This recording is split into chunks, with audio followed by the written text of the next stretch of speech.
मैं इंजीनियर प्रदीप कांत पटेल आपके अपने YouTube चैनल ज्ञानपुर में स्वागत करता हूं। और आज हम लोग इस टॉपिक में पढ़ेंगे साइक्लोन और एंटी साइक्लोन यानी चक्रवात और प्रति चक्रवात। तो सबसे पहले देखेंगे चक्रवात क्या होता है। तो देखेंगे कि एक हिसाब से देखा जाए तो आप लोग हवा जानते हैं, और जब हवा क्या करती है कि एटमॉस्फेयर में फैली है और उसका जब दबाव पड़ता है हमारे धरातल के ऊपर, तो हम लोग उसको नापते हैं बैरोमीटर से। काहे से नापते हैं? बैरोमीटर से नापा जाता है वायु का दबाव, तो वायु दाब नापते हैं बैरोमीटर से। क्लियर? जब बैरोमीटर लगा होता है तो उसमें देखा जाता है कि अगर जो उस पर जो पारा है, बैरोमीटर है, इसमें पारा भरा है और अचानक क्या हो जाए, अगर जो अचानक पारा गिर जाए तो क्या होता है, अचानक पारा गिरने से ये माना जाता है कि अब क्या है, आंधी या तूफान आने की संभावना है। क्या है? आंधी और तूफान आने की संभावना। अगर देखा जाए ये धीरे धीरे, अगर देखा जाए ये धीरे धीरे गिरे तो इसका क्या माना जाता है कि जो है मौसम अब साफ हो जाएगा। मौसम क्या हो जाएगा? साफ हो जाएगा।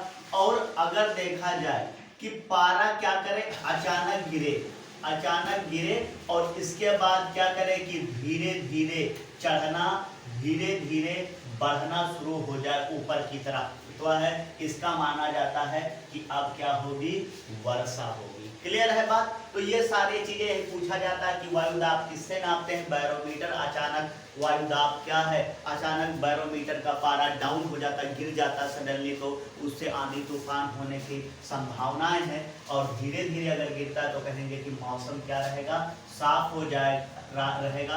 अचानक पारा गिर जाता है और फिर धीरे धीरे बढ़ना भी शुरू हो जाए तो इससे अनुमान लगाया जाता है कि वर्षा होगी। क्लियर? ये सारी चीजें हैं। अब हम लोग बात करेंगे, देखेंगे कि जो चक्रवात कैसे बनते हैं। तो जो ये हवा है, हवा क्या है, एक हिसाब से देखा जाए तो ये मिश्रण है और किसका? बहुत सारी हवा गैसों का मिश्रण है हवा। अब इसी में हम लोग देखेंगे कि जब आप धरती पढ़ते हैं, ग्लोब देखते हैं, तो यहाँ पर एक लाइन होती है 0 डिग्री यानी इक्वेटर। यहाँ पर सूर्य जब खूब चमकेगा तो जो यहाँ पर जल होगा वो जल काहे में होगा, वाटर वेपर में बदल जाएगा। काहे में बदल जाएगा?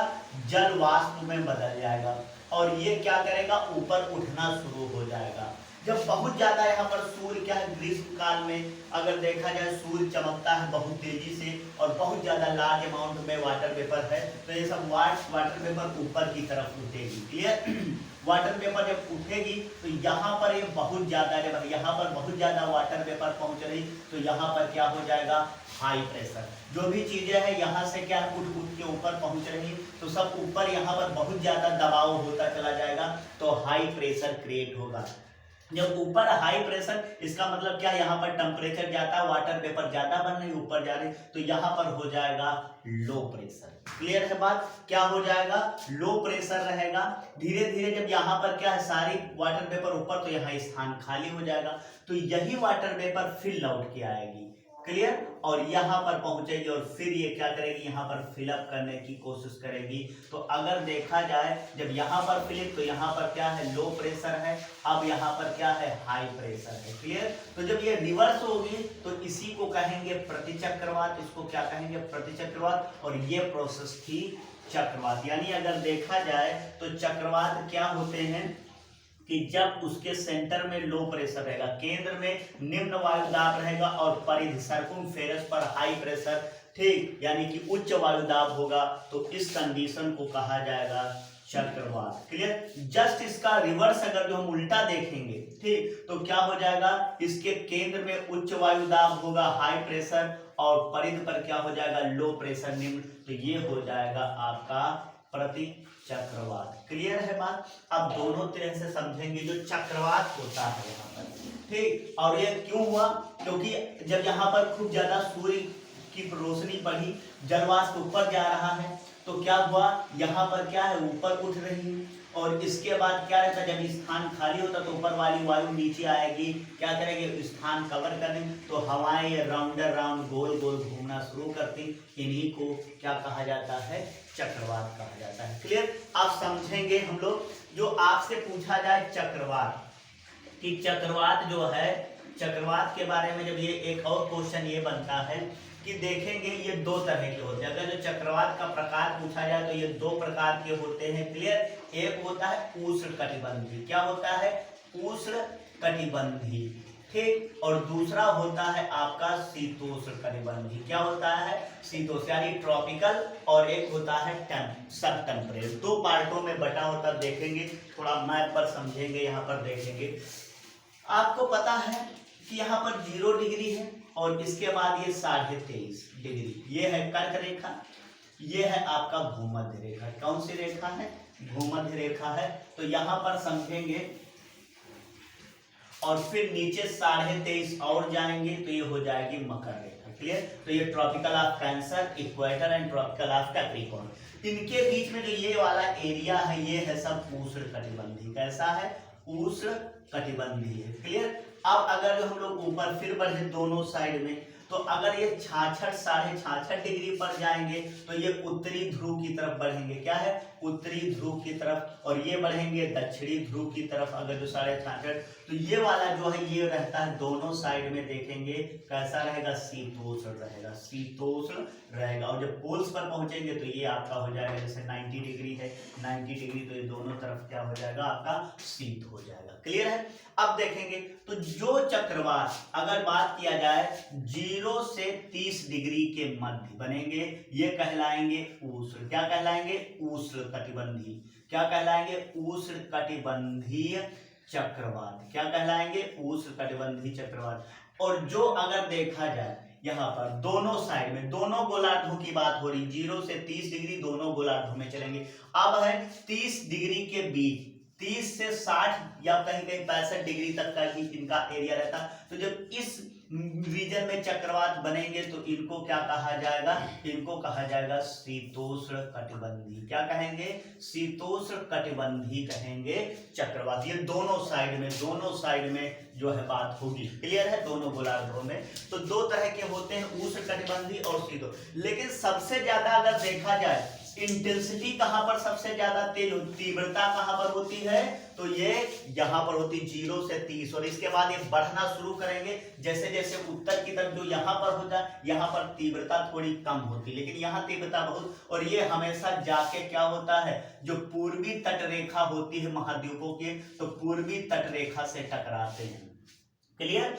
अब यहां पर अगर देखा जाए तो ये हमेशा क्या है, पूर्वी तट रेखा से टकराएंगे, क्लियर। अब यहां पर एक चीज हम लोगों को और जाननी है, ये है कि जब ये चक्रवात 0 वाले से 30 वाले बहुत ज्यादा, जब पूर्वी तट रेखा से टकराएंगे तो बहुत ज्यादा क्षति पहुंचाते हैं, क्लियर है। तो हम लोग दोनों के बारे में जानेंगे, चक्रवात और प्रतिचक्रवात के बारे में। समझिए, एक ग्राफ से देखेंगे,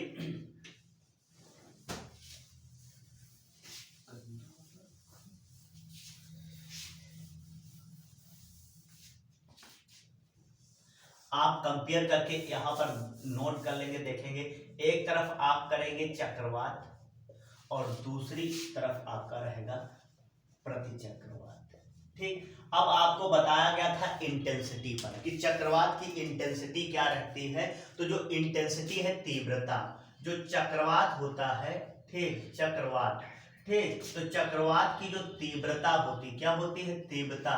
इसको एक दो साइंटिस्ट थे, एक का नाम था साफिर और दूसरे का नाम था सिम्पसन, क्लियर। क्या होता था, इन लोगों ने ही एक पैमाना अपने नाम पर ही दिया, साफिर एंड सिम्पसन। तो पूछा जाता है चक्रवात की तीव्रता किसमें नापते हैं, चक्रवात की तीव्रता किसमें नापते हैं, तो आपका आंसर क्या हो जाएगा, साफिर एंड सिम्पसन, क्लियर। अब देखेंगे यहां पर, ठीक, तो चक्रवात और प्रतिचक्रवात की बात हो रही थी। दूसरा फैक्ट समझेंगे हम लोग, देखेंगे आपका चक्रवात पर एक दोनों गोलार्धों में बात करेंगे, ठीक, आप दोनों गोलार्धों की बात की जाएगी, देखेंगे।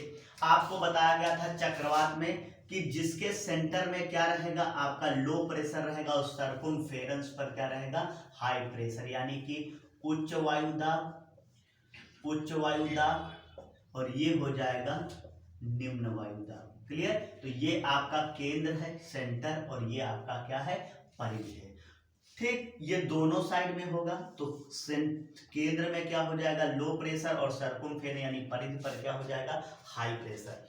अब ये बात किया जाए, जैसे ये 0 डिग्री है, तो 0 डिग्री से क्या आपको बताया गया था कि जैसे ये 30 से शुरू होते हैं, 0 से 60 तक का बनते हैं दोनों में। तो अगर बात किया जाए तो ये उत्तरी गोलार्ध है। ये कौन सा गोलार्ध है, उत्तरी गोलार्ध। क्या हो जाएगा, उत्तरी गोलार्ध। ठीक, तो जो उत्तरी गोलार्ध में हम लोग चलेंगे तो ये कैसे राउंड करेंगे, एंटी क्लॉक। कैसे मूव करेंगे, एंटी क्लॉक, यानी कि घड़ी की विपरीत दिशा में मूव करेंगे। कैसे, तो इनका मूवमेंट इस तरह से रहेगा। ठीक, तो जब ये हवाएं क्या करेंगी जो है, अगर देखा जाए तो इनका मूवमेंट किस तरह से रहेगा। ठीक, तो इनका जो मूवमेंट है वो कैसा रहेगा, एंटी क्लॉकवाइज रहेगा। क्लियर, कैसा रहेगा, एंटी क्लॉकवाइज रहेगा, इस तरह से। अगर जो हम लोग यहाँ पर बात करें दक्षिणी गोलार्ध में, कहाँ पर बात करेंगे, दक्षिणी गोलार्ध में अगर जो बात करें तो दक्षिणी गोलार्ध में इनका मूवमेंट कैसा रहेगा, क्लॉकवाइज रहेगा। कैसा रहेगा, घड़ी की विपरीत दिशा में रहेगा, क्लॉकवाइज रहेगा। देखेंगे घड़ी के समांतर दिशा में रहेगा। ठीक, तो यहाँ पर कैसा इनका मूवमेंट हो जाएगा, क्लॉकवाइज।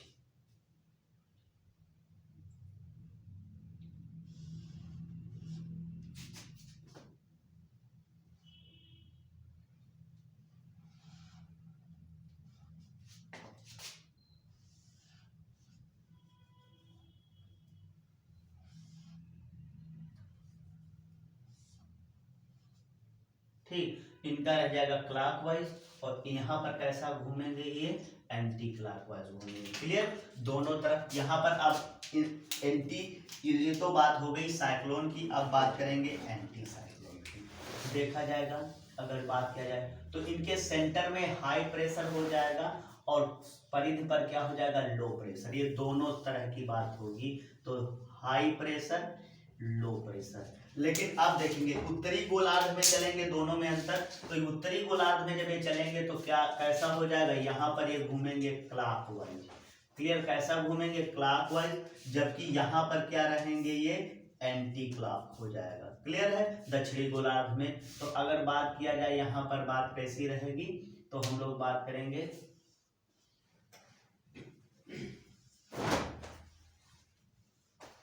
ठीक, तो ये कैसे रहेगा, क्लॉकवाइज इनका रोटेशन रहेगा। ठीक, इस तरह से रोटेट करेंगे ये। ठीक, तो अगर जो हम लोग बात करेंगे कैसे रहेंगे, क्लॉकवाइज। क्लॉकवाइज यहाँ पर कैसा रहेगा, एंटी क्लॉकवाइज। इस तरह से इनका मूवमेंट रहेगा। देखेंगे दोनों में और क्या डिफरेंस, ये तो हमने आपको मैप से बताया। अब देखेंगे मैप के अतिरिक्त प्रतिचक्रवात, और उसमें तो हम देखेंगे, अगर देखा जाए यहाँ पर दोनों के बीच में डिफरेंस क्या है, दोनों के बीच में देखेंगे।